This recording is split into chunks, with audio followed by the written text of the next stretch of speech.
Are you feeling funny? Funny like a clown. That's right. I am Dennis Wirth. This is Funny Like a Clown podcast, episode 123, August 24th, 2021. Man, cruising right up to the big 150 here, almost halfway, 123, 24, 25, and then we're halfway to 50. Who am I going to bring up for the 150th episode?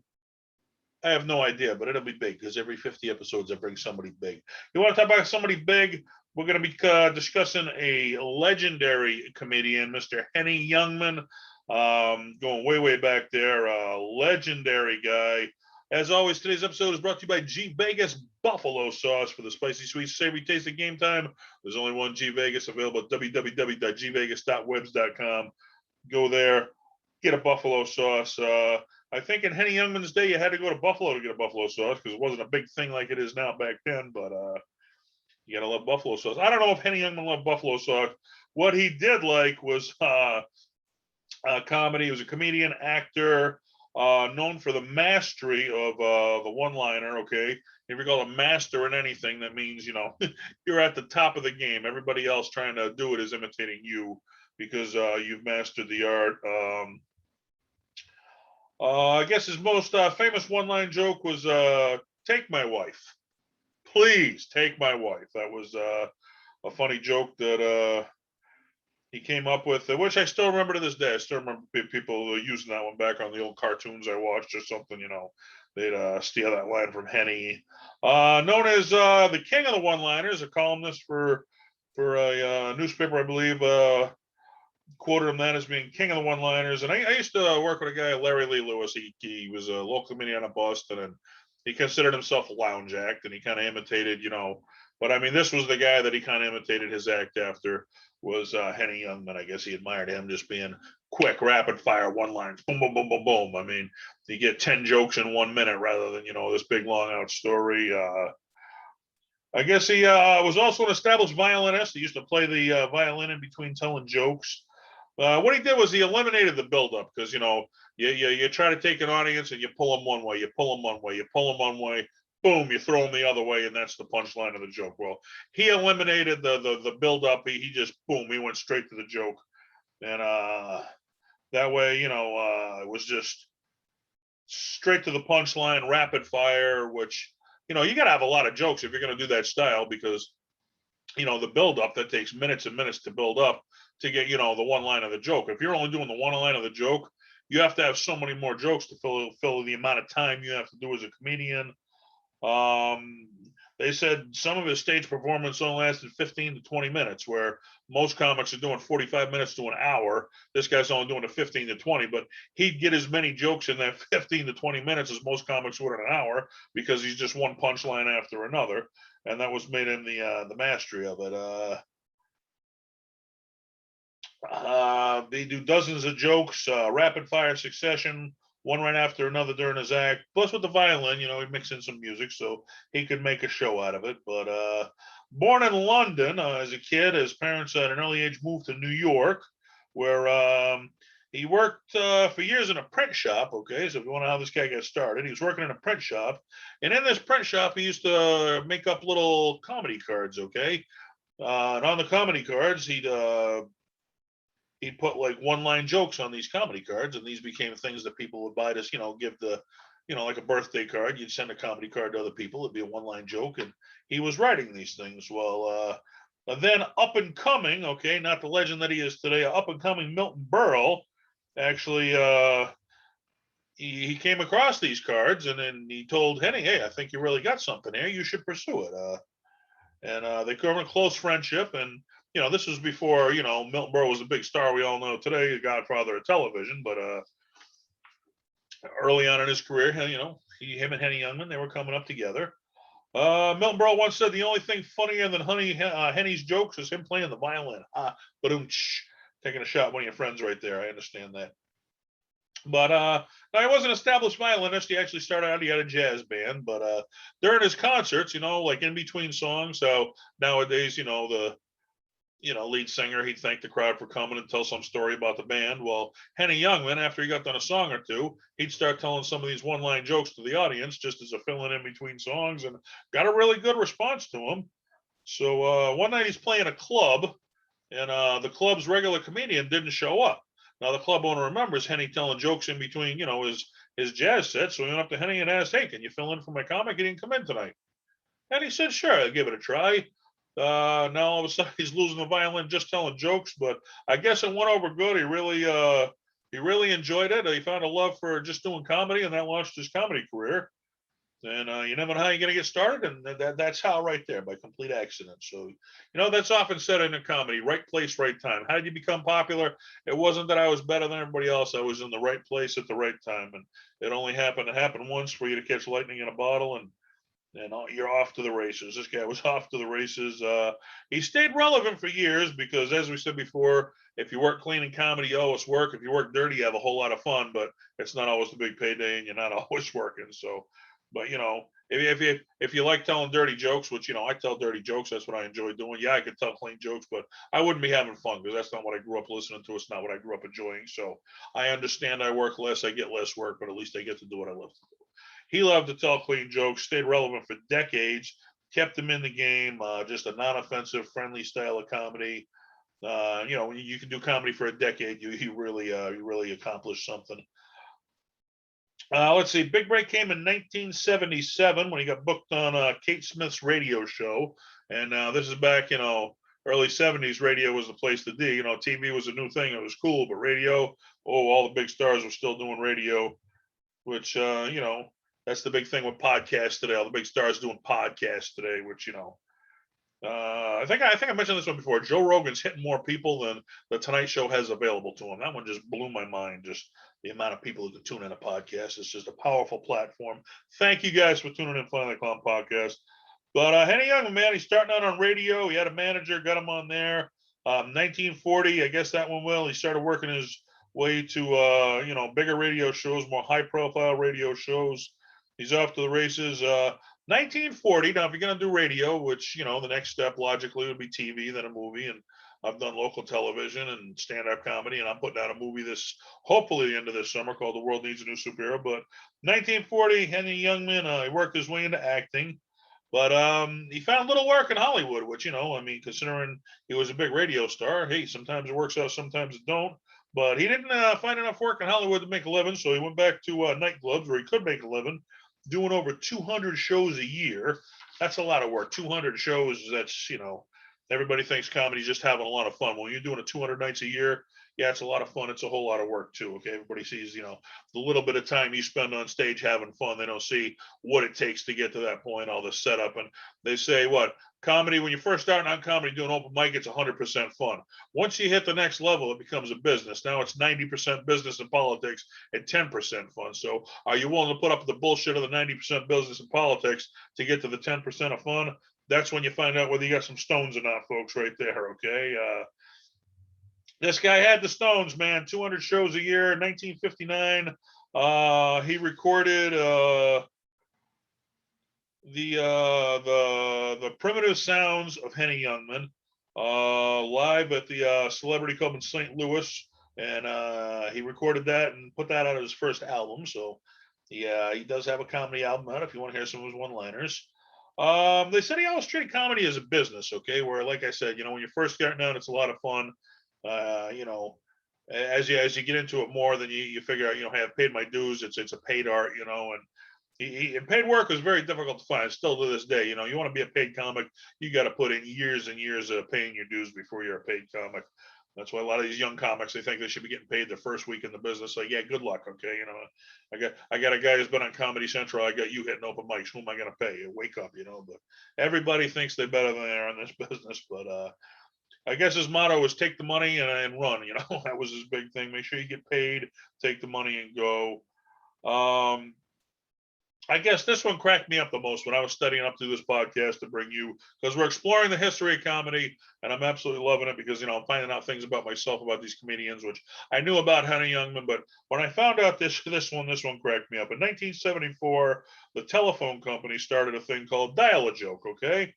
Well, over 3 million people called in 1 month 3 million people in 1 month to hear 30 seconds of Henny Youngman's jokes. That's how viral it went, that somebody called in and cracked up so bad they gave a friend, hey, you got to call this number and listen to this, man. Another friend, boom, went viral. Other than the comedy, I am a father's rights activist. I got a character I started in comedy called the Child Support Superhero. I started a page for him, and early on it didn't get much success. Then all of a sudden I had one post that said 12 people a week commit suicide due to child access issues. It hit something like 3.5 million people, which I don't know how many people in the world, but went viral. The page went viral, and it's been going ever since. So I can relate to that one really good. When you have that one thing go viral and everybody's tuning it in, that's a big break for you right there. He never retired, which I always said, comedy's such a fun thing to do, and you work so hard so many years to get there. Why would you retire? I mean, when you finally get there, you do it till George Carlin. He made the money. He could have retired anytime he wanted to. Did it till the day he died because it's in your blood. You love to do it. I mean, the money's a nice thing, but you love making people laugh. That's what keeps you in it. A friend of mine, Carl LeBeau, he was Sam Kennison's opening act. He recently passed away. And I remember I had him on my old TV show, and I said, what are you going to do, when your body breaks down and you can't do the traveling anymore? How are you going to stay in the game? He's like, I don't think about it like that. I do what I love to do, and whatever happens, happens. And he did it till the day he died. Because, if you do what you love to do, you never work a day in your life. You may get paid to do it, but comedy's not work. It's a lot of fun and a lot of bullshit you got to put up with to get the paid, but it is a lot of fun when you do it. Never retired though. Once he got into the older stages of his career, he passed from, comedian Henny Youngman to the legend Henny Youngman, because later on he was just considered legend for all the work that he did and just becoming a master, as we said, of being the king of the one-liners. But they say he never got too big for a gig, which I always respect, because I ever said if I ever made it really big, I'd never forget where I came from, which, I've tried to help a lot of comics out, and it's not easy because every comic wants to run before they can walk, and you try to help them out, then they get pissed off. You won't put them in, now I don't start out in your small club. I start out in your top gig. Well, nobody starts out in my top gig. You start out in the low gig, and everybody wants to start at the top. So it is tough to help people out, but I do try to help people out if they're willing. You have to find someone willing to accept the help, which the guy who taught me comedy, when I took a comedy class, he said about that. I was one of his few students who actually listened to what the guy had to say, because everybody wants to do it their way rather than listen to the people ahead of them that have already done it. So, but he made it big. He never forgot where he came from. He said, no gig or no club was too small for him. He'd play anywhere they wanted him. He would absolutely be flattered to play. I remember Gabriel Iglesias said that, I don't come on stage and love you guys and go off stage turning my asshole. He's like, if you ever stop me in a hotel and ask to take a picture, I'd be honored to take a picture with you. Where, I've heard stories about Andrew Dice Clay, telling people, get the fuck out of here and taking a picture with you. Well, I guess he's had problems. I mean, you get some nuts out there, they'll attack you or something, they get too close. So I understand both sides of it. Don't forget where you came from, but you got to be safe at the same time. But he said, he'd play any gig. I guess, here's one. I recently had on Mike Donovan, if you go back a couple podcasts, which he's a legendary Boston comedian. I think he said 46 years he did comedy. And, when you see these legends, you think, they've always been legends. But he, like anybody, he started out, young. He said he used to go to shows and he like bands or something, and he'd ask the owner, hey, when the band takes their break, could I get up there and tell jokes and just pass around the hat and seeing if anybody give me a tip? I don't know, you don't have to pay me. I'll just pass the hat and see if they'll tip me for what I do. He said a lot of nights he did good. They got like 25, 30 bucks in tips, but it was enough to keep him going. That's gas money to the next gig or whatever. So here's what Henny Youngman used to do. He used to go to hotels and he'd go to the banquet halls and say, who's in the banquet hall tonight? He'd find out who was running the show in the banquet hall there, whether it be a wedding or whatever it be, whatever the get together was, whatever they're renting the hall for. Now, this is a famous comedian. He's Henny Youngman. He's like on TV, he's on radio. Everybody knows Henny Youngman.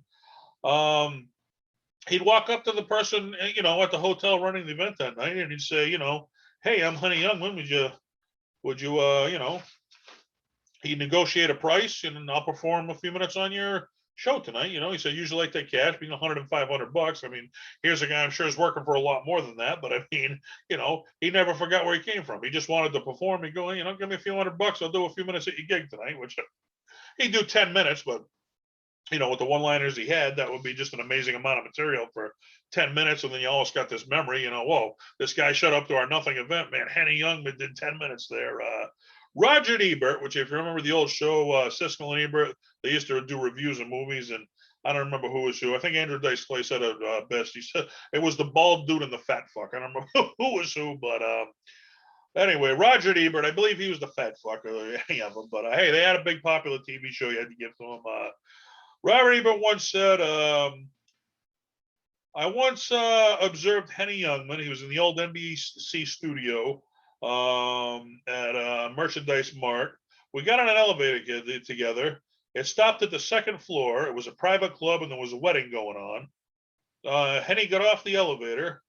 He asked to meet the father of the bride and said, "I'm Henny Youngman. I'll do 10 minutes at your daughter's get together for $100." It's like, I mean, can you just imagine? I don't know who's the big star, but Paul McCartney just getting off of an elevator and going up to a father of a bride. "Hey, I'm Paul McCartney. I'll do 10 minutes for $100." Like, yeah, man, yeah. You know, how do you turn that down? So I can just imagine the look on these people's faces when this guy was doing it. And that was probably payment for enough, but you want to get paid for your art, you got to pay something that's free in life. So he got the $100 just so they had to hire him. And but just seeing the look on their face, this big star, I'll do it for $100, and who's going to turn that down? Memory for the rest of your life.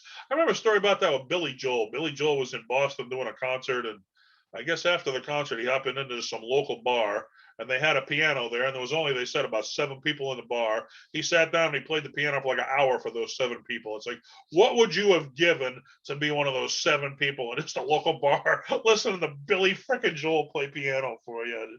Those are the moments you live for right there. So he did do television. He was on Rowan and Martin's Laugh-In, which that was the show of the time. That was the Tonight Show of the time. It was the Joe Rogan podcast. You had to be on this show. It was the big thing if you're a comedian. He hosted Henny and Rock's show, where he was a host with boxer Rocky Graziano. He did try his hand in movies. As I said, it wasn't big successful, but he did a lot of cameos, which cameo works, better work than no work. He was in One Ton Ton, The Dog Who Saved Hollywood, History of the World Part 1, and Goodfellas. Who remembers him? Goodfellas, huh? He was a club owner in that. Those are cameos. He did have a big role in The Gorgor Girls, which was later on in his career. And he has an autobiography out named after his famous "Take My Wife, Please," which I think he said he was. I think. Well, I guess we're going to get into it. His wife went with him to a gig one time, and I guess there was a doorman going to seat her, and I guess he said, "Can I show you to your seats?" And he's like, "I'm performing, but take my wife." And it's a joke, "Please take her." And I guess the doorman started laughing so much he started using it in his routine, and it just became his legendary trademark joke after that, over just having his wife seated at one of the things. Last movie he did before his death were Eyes Beyond Seeing, where ironically enough he played a mental patient claiming to be Henny Youngman. So here's Henny Youngman playing a mental patient claiming to be Henny Youngman in a mental institution. I love the twists. Those are the twists you gotta love in the movies. Here's a big one. He worked for 70 years straight, and I guess he never took any vacations or breaks. I guess after a couple of deaths in his family, he took like maybe a month off or a week off. But for the most part, he just loved to work. He never, I guess, why would you take a vacation from something you love to do? That is your vacation. He was living a vacation for 70 years. So why do you need to get away from that? Workaholic, but when you're doing what you love to do, you're not working. Where the wife, I was going to say this earlier, but the wife, was a butt of a lot of his jokes. He had a lot of jokes. My wife, she cooks for a king, and he here king, like he's calling a dog. It's like cooks for a dog. But although many of his jokes were like jabs at his wife, I guess in real life they were very close, married for 59 years, and had a few kids together. You can make any marriage last for 59 years. Congratulations, and that's unheard of nowadays. Sadly, after this legendary career, but hey, may we all live this life, live till a ripe old age of 92, where on February 24th, 1998, died of pneumonia. So that's just a cool story of just an everyday guy right there, doing what he loved to do, never got too big for his shoes, never forgot where he came from. And hey, you go down as a legend, you know what I'm saying? Where there's a lot of legends out there. I heard when I did my TV show, The Comedy Kitchen, it was a local TV show I did. I once had on Tom Carter, which was a big yes because he was on America's Got Talent, okay, which is a national television show. Went down to the final two contestants and took it further than any comedian's ever taken it. And I mean, just to come do my local TV show, that was a big thing for me. And I said, I told him that. I said, you didn't forget where you came from. You were nice enough, to come down and help me out because I was just getting started in comedy. Here's a guy, 70 years, never forgot where he came from, And I got to do that. I think, if I ever get too big, I'm going to stop in. Hey, I'm Dennis Wirth. Give me $100. I'll play at your daughter's wedding. that's got to be a hoot right there. You know what's a hoot? Exploring the history of comedy, and I thank you guys for doing it with me. Whether I got a guest on or whether I'm discussing one of these legendary comedians, I'm having fun. And hey, I'm not working because I'm having fun. This is Funny.com podcast. Have yourself some fun and tell somebody a joke. Tell them they had a Youngman joke. My wife cooks for a king, and they go, here, king, come on, tell them that joke tomorrow at work. And all of a sudden, you're the king of the water cooler. You're the water cooler guy telling jokes, and it's a cool feeling. We'll see you next time, folks. Until then, keep them laughing. Good night.